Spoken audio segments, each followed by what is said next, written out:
Okay, so we're going to look at an alternative to the tubular cast on and alternative to just a normal longtail cast on, and that is we can do a cast on in a knit one, purl one rib.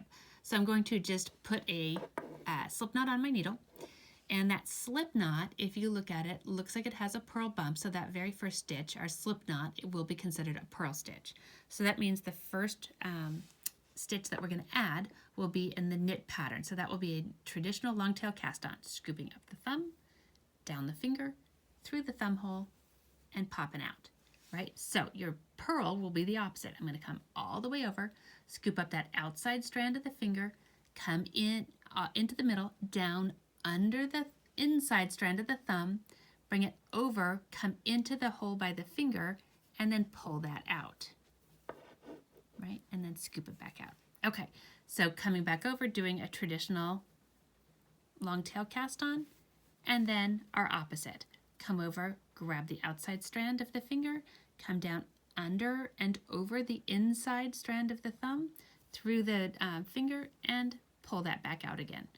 Traditional longtail cast on is your knit stitch, and your purl is the exact opposite.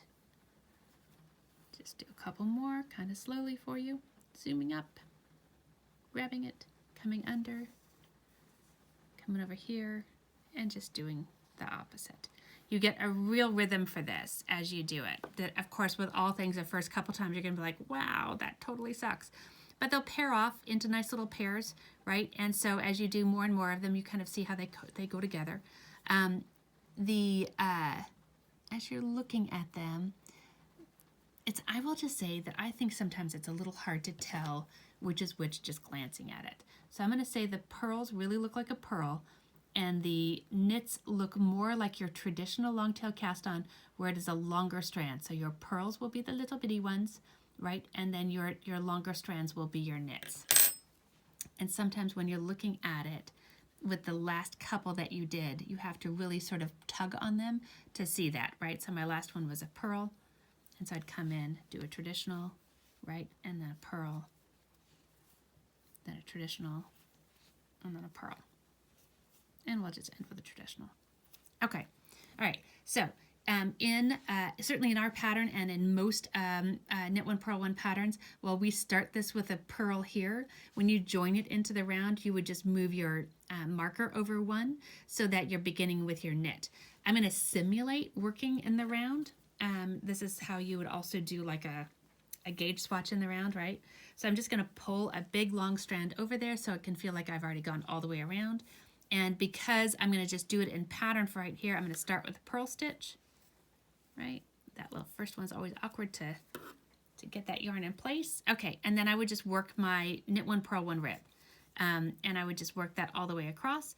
And I'm just going to work a little bit so that you can sort of see what it would look like and whether or not you like this method. It's not perfect, but it looks pretty good.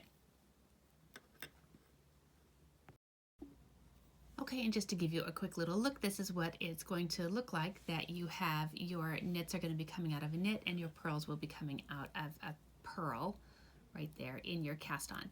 So it's not perfect. Your knits still have that little bit of the braid that you would normally have on a longtail cast on, but it is less of a braid than if you just do a regular longtail cast on.